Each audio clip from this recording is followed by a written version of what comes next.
And you're listening to the Critical Hour on Radio Sputnik. I'm Wilmer Leon, joined here by my co-host, Garland Nixon. Thank you, Wilmer. The Saker has a piece entitled, "Why Don't the African Cosmos Support the West in its Sanctions War Against Russia?"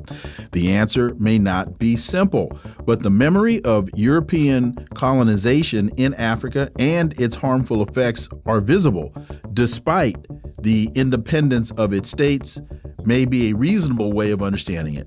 For insight into this, let's turn to our next guest. He holds the John J. and Rebecca Moore's Chair of History and African American Studies at the University of Houston. He's one of the most prolific writers of our time. His latest book is entitled The Counter-Revolution of 1836, Texas Slavery, Jim Crow, and the Roots of American Fascism. Dr. Gerald Horne, as always, welcome back. Thank you for inviting me. So the piece opens, an African adage teaches that one should never forget the lessons learned in the times of pain, which seems to be the source of inspiration for the African cosmos, the set of entities that formally and materially hold the power relations in Africa. Not to forget the tragic consequences of European colonization to protect their independence and not repeat the errors of the past. Without being simplistic or too complex, the answer to the question in question may have several reasons. Dr. Gerald Horne, your thoughts. Well, I think it's crystal clear why African nations are reluctant to align with the NATO countries with regard to this latest escapade.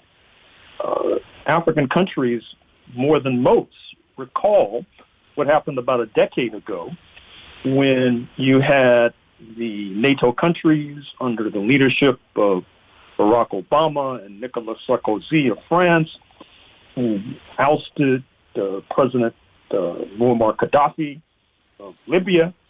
And, of course, he was assassinated on tape.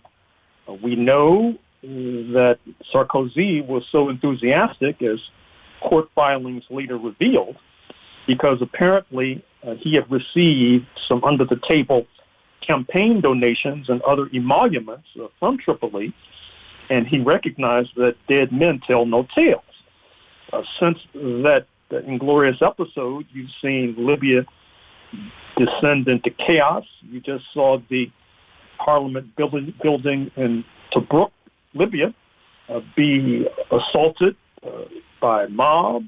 We know that a kind of neo-slavery has arisen in Libya. We know that scores, if not more, have died seeking to cross the Mediterranean into Italy, where they then receive a reception that's less than gracious.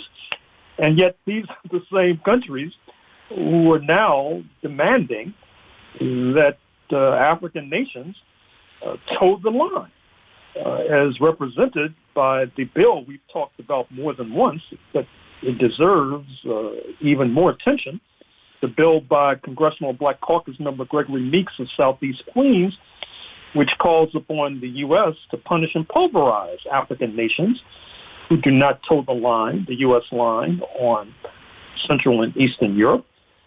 And I think that the wider question, setting NATO and Libya aside, and even setting aside what was even worse with regard to what NATO did in Southern Africa before the independence of South Africa in 1994, where it collaborated with the apartheid authorities, both on the books and off the books.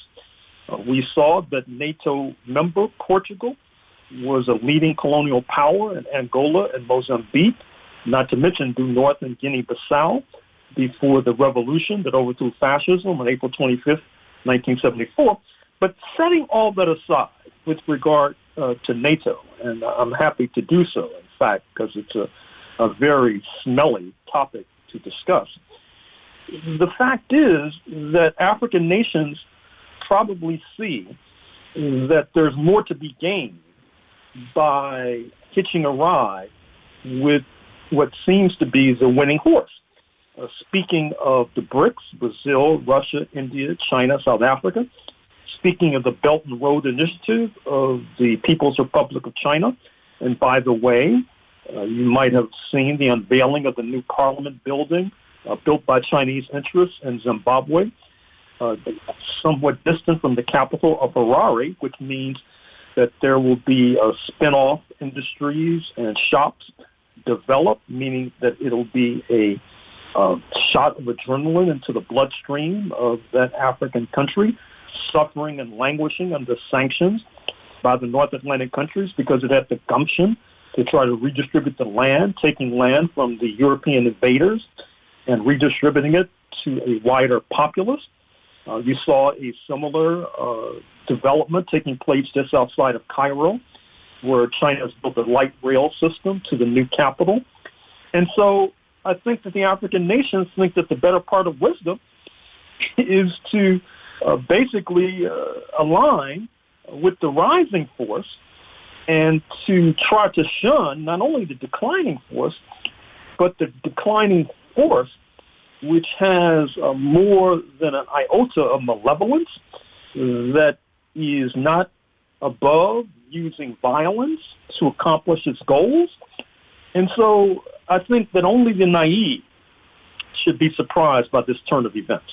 If you could speak to this other issue of the new economic world order and how that would be viewed by the Africans, in that we've recently seen that China and Russia are building a new BRICS. It's expanding with South Africa, supposedly, and Iran, and possibly Argentina, and maybe Brazil shortly. And they're talking about creating a new currency, a new world-type currency or international reserve currency.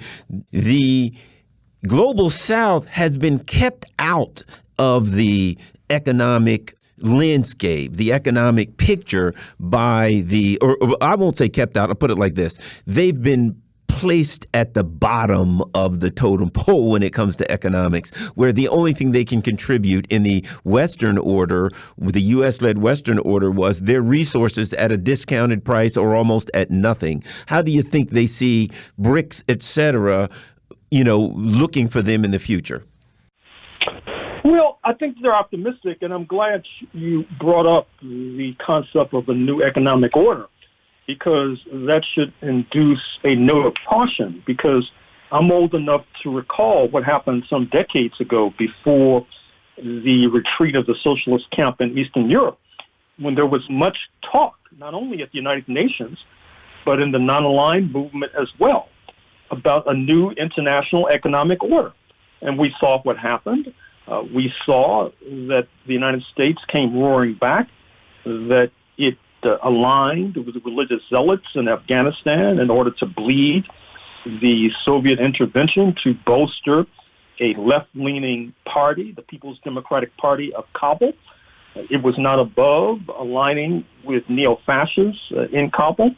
And certainly the results today that you see in Kabul, despite the fact that ultimately there was a falling out between thieves, the religious zealots in Washington, the fact is that they are in power now, and the People's Democratic Party has either been liquidated or driven into exile, is because of the fact that there was a very brutal counter-reaction to this idea of left-leaning parties developing a new international economic order. But having said that, I'm more optimistic about the possibility of that concept being carried through today, not only because there's much more awareness about the vulture-like capabilities of the so-called rules-based international order, the so-called liberal order, speaking of the International Monetary Fund and the World Bank, both based in your own Washington, D.C.,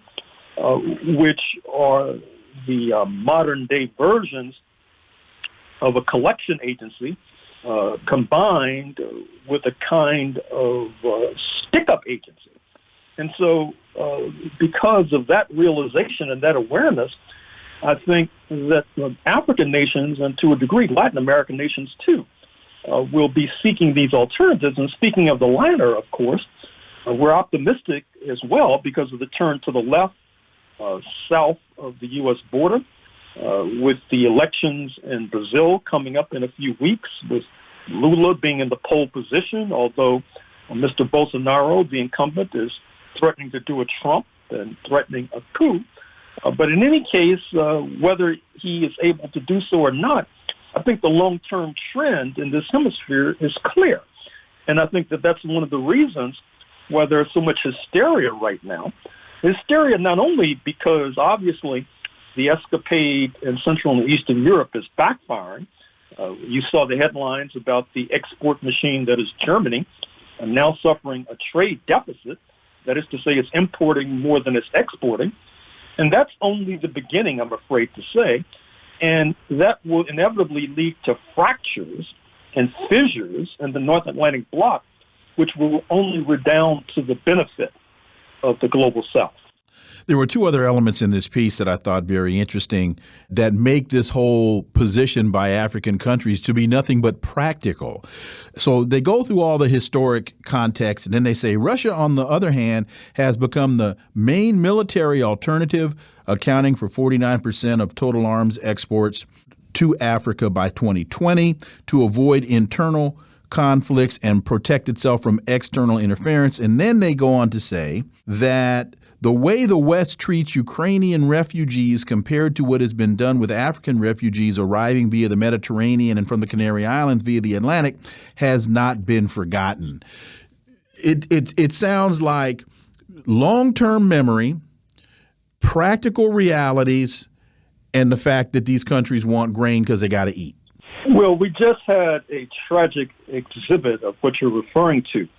Within the last few days, you saw that dozens of Africans died seeking to enter Spain. You know that Spain has this colonial enclave called Melilla on the northern coast of Africa in Morocco. If Africans can climb that fence separating Morocco from Melilla, they can enter the European Union, that is to say Spanish territory, in search of work. And of course, because of the global imbalances, because of the structure of the imperialist economy, which mandates that African nations do not develop, that means that young African men in particular are heading from Senegal and Gambia, heading northward to Melilla. And you saw the same thing, I'm afraid to say, west of where I'm sitting, and that is to say in San Antonio, Texas, where dozens of Mexicans and Central Americans, Hondurans, Guatemalans, El Salvadorians die in a truck in the heat seeking work in the United States of America because of the structure of imperialism, which systematically underdevelops their economies per what the late Guyanese scholar Walter Rodney wrote about some years ago in his classic book, How Europe Underdeveloped Africa. Someone could write a book about how the United States has underdeveloped the hemisphere.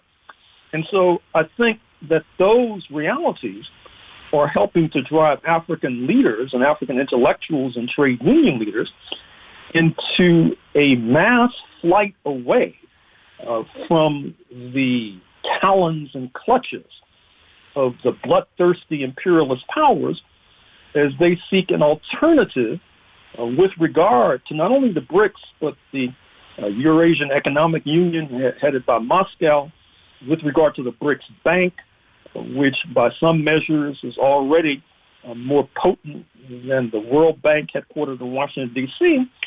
So, as noted, there is reason and grounds for optimism. Dr. Gerald Horne, as always, thank you so much for your time. We really appreciate that analysis, and we look